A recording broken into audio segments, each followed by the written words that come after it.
So pretty much in a galaxy far, far away, Star Wars is recognized as one of the best, if not the best, franchise of all time.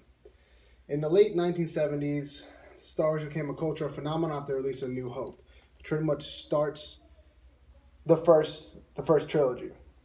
First trilogy starts off with Princess Leia, and pretty much the world is vast. The planets, it's countless planets, countless characters, and countless amount of like people you can actually relate to.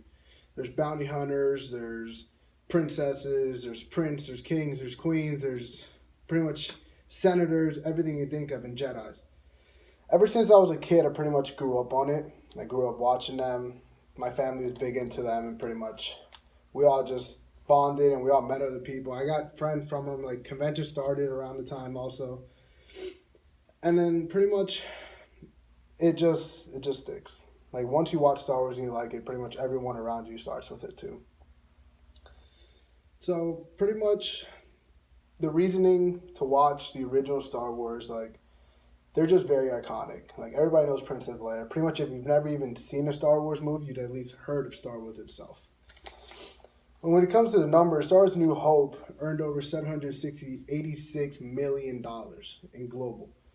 And then the second movie that dropped after Empire Strikes Back ended up with $534 million globally. And then the Return of the Jedi earned over $752 million. That pretty much puts the trilogy as one of the highest grossing, if not one of the highest, if not the highest grossing franchise of all time. And then pretty much it's just one of those things that you can just relate to a character. Like you can start off with Luke Skywalker, which is pretty much Skywalkers are the people who from the rebels that are trying to like get back for the Empire, and then you could pretty much correlate with Darth Vader. Darth Vader being one of the most iconic villains of all time, so everybody knows Darth Vader.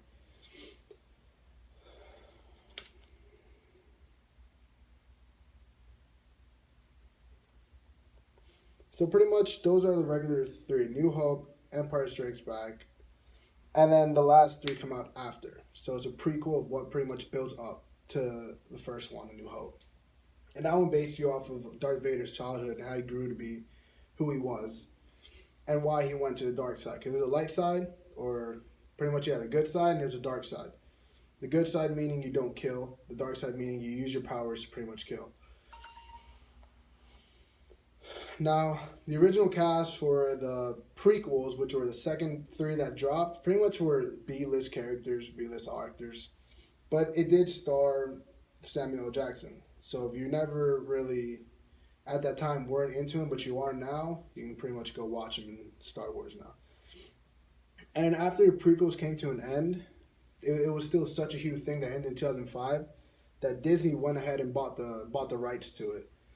So Disney pretty much has the rights to Star Wars, and they're pretty much still like wanting people to watch it. They pretty much even like involved it into the amusement parks. The amusement parks and Disney also has it.